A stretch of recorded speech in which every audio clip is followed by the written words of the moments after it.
bringing it and what they're doing with it. But typically haven't been seeing the Anansi's all that much. So not sure what kind of loadout it's going to have here. Let's go take a look at it right away. Why not?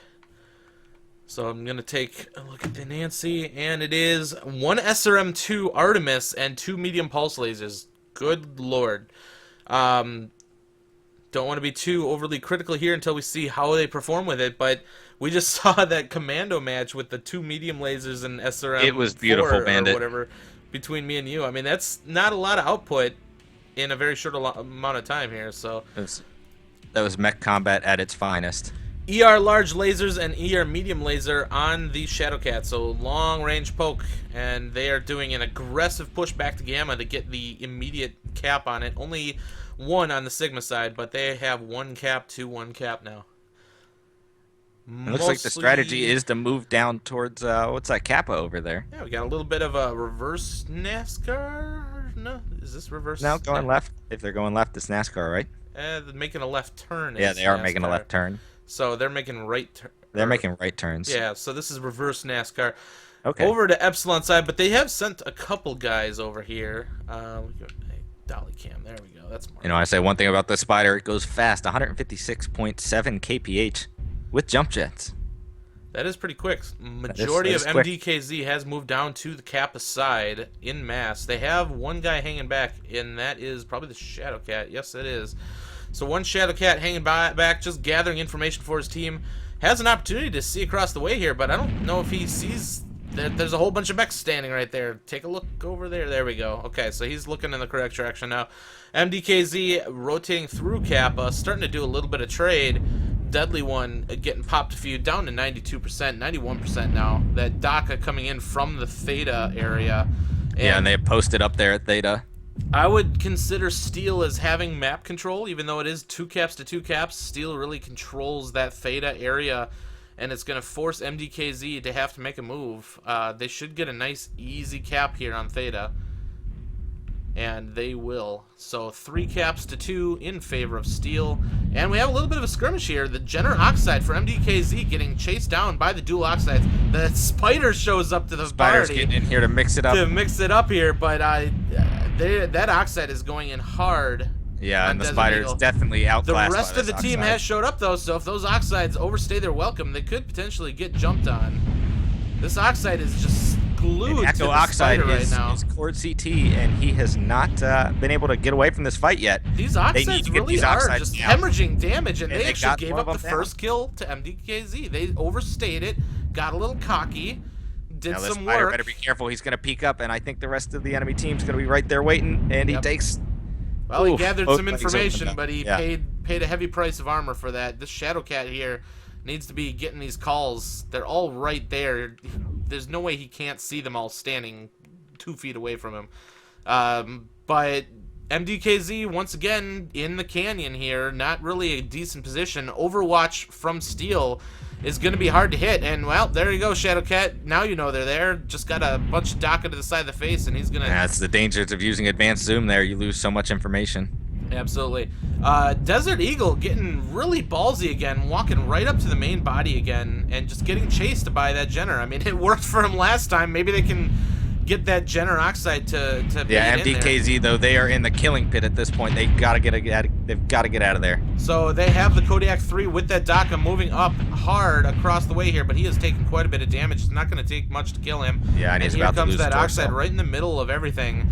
The MDKZ Oxide does go down. He just stayed way too long and just allowed himself to take way too much damage. 2 down now for MDKZ, and their percentages are pretty bad. That Warhammer, where is that Warhammer? He's just dropped down. He is pretty hurt. 5 large lasers on the Warhammer, so I was completely wrong saying that he was going to have missiles, but he is in a 1v2 over here, and he's getting completely shredded by the dual Kodiaks, so he took quite a bit there. These dual Kodiaks, even though they are hurt, are dangerous, but the rest of the team just gets slaughtered out in the open field by these steel Kodiaks, and it is down to these remaining 2 Kodiaks to get the job done, but it doesn't look like they're going to be able to. Fango Red just dropping the pain from up on high, and Is that small pulses I see on this Kodiak? Those are small pulses in Clan Ultra AC5s. Interesting setup. That is definitely an interesting setup. Kodiak 3 traditionally we've been seeing as a heavy ballistic variant, namely because of those 4 high ballistic mounts that they carry.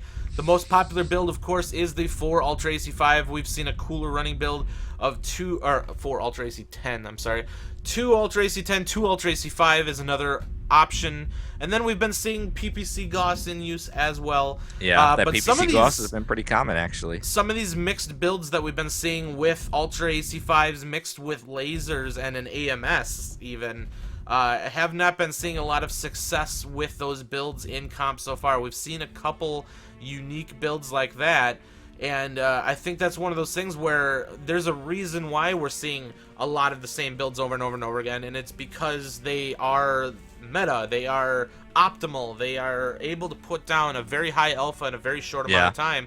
And I think that MDKZ should go back and check some of the performance of some of their prior mechs and stuff like that, and see if they can make a change in that regard to try and get better.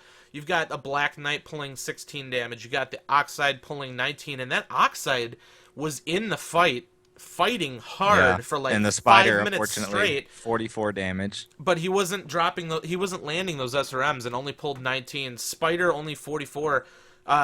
Maybe doing pilot changes into different mechs. Obviously, in the tournament build, you could put anybody in any mech. Try and make an improvement there. Maybe bringing mechs that are used more commonly because they are used more commonly for a reason.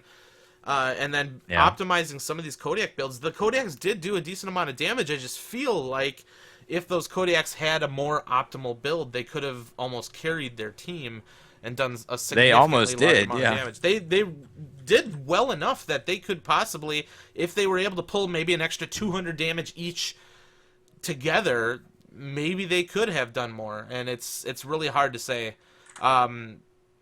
The AMS just, I feel like in this tournament we see LRMs so infrequently. When we do, it's a shock to us casters, and there's a reason for that. And so then seeing teams bringing a counter to something that never gets used in competitive play for the most part, building in that counter to a mech is a shock as well. So now we did see one team bring LRMs and win their match. We did. Keep that in mind. We did. And some of that was on the miscues of the team that lost. And that's important to note. Just because an LRM team wins doesn't necessarily mean the LRMs necessarily lent a lot to the fight if the other team kind of gave it up, I guess. So I am critical on builds as a competitor because we see these in use for a reason, like I've been stating repeatedly.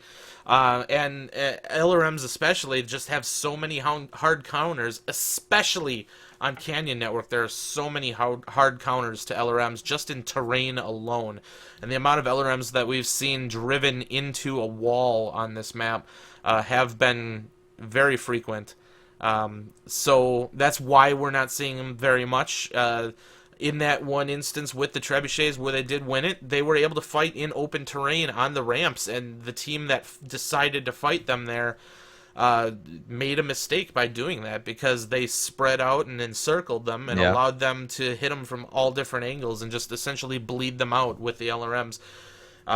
Hitting every single component on their mech, but if you hit them with enough munition, they're going to die eventually. So, but yeah, I mean, that was a hard-fought fight. Definitely well played by Steel. They kept their map control, and you can take a look quick at the map to see where they set themselves up here.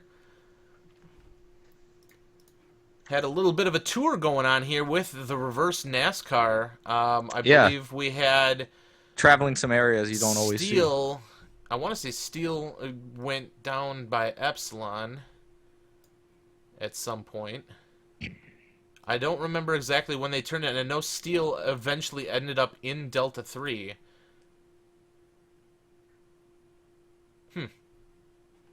How did they get there? No, they went through Theta. So, okay. Yeah, they so went through Steel Theta. went up, they cut Theta into Epsilon, but then they cut back, went through Theta, and ultimately set up right here. Then we had MDKZ take their tour around the other side, and they kind of stuck to it a little bit longer, and then ended up coming around here, and it had some of their mechs in the back, and most of the killing field was right here. This is where most of them died. Yeah. Just that high ground, once again, wins out. Just being able to toss a significant amount of damage downfield, and the Oxide just kind of doing a tour in that open terrain, just taking constant fire from above, not able to deal out. Seeing an Oxide pulling like 19 damage or whatever is painful because it is such a good mech and it has such a good output. It just means that it was straight up not hitting the targets that it was shooting at. A lot of its time was spent retreating with a Jenner on its rear. I think it was a Jenner 2C maybe? Just chasing it around. I believe those were both Oxides. They were Oxides, right. So it had an Oxide chasing an Oxide, so a majority of the MDKZ Oxide's time was spent retreating. They did manage to get one of the Steel Oxides to overcommit and get killed, and that got them up initially, which is very good. Yeah, and he misjudged the ramps, actually. That Oxide tried to get out of there and found out that he couldn't climb up the walls and was stuck. So then the other Oxide, though, did not fall for it, and he was able to lure them back into the open, and ultimately that was the downfall for MDKZ. So we will be heading to the break yet again and be bringing you Drop 4 hopefully soon. I am going to show the video now that was provided to us by, I believe this was from FWLM Widows, and this is from... we missed showing you. This was our Drop 1, and it was a fantastic match. It's a very quick match, but it was a fantastic match. I'm not going to say how it went or anything like that, but it's from their perspective, and hopefully their perspective provides the excitement that we were tossing out there. So we're going to bring you that right now in a second, because I just deleted it. Probably should not have done that. Probably should not have done that. Let's see here. Copy and paste this in there. I guess you just don't want to show us this match. All right. It was a great match, guys. I hope you really do enjoy it. All right. We will see you guys in a bit. It's going to be full comms because they uploaded it like that. So let's listen to hopefully they don't have any crazy swears or anything in there, but we'll see. See you guys in a little bit. Cover your kids' ears. For Drop 4. See you in a bit.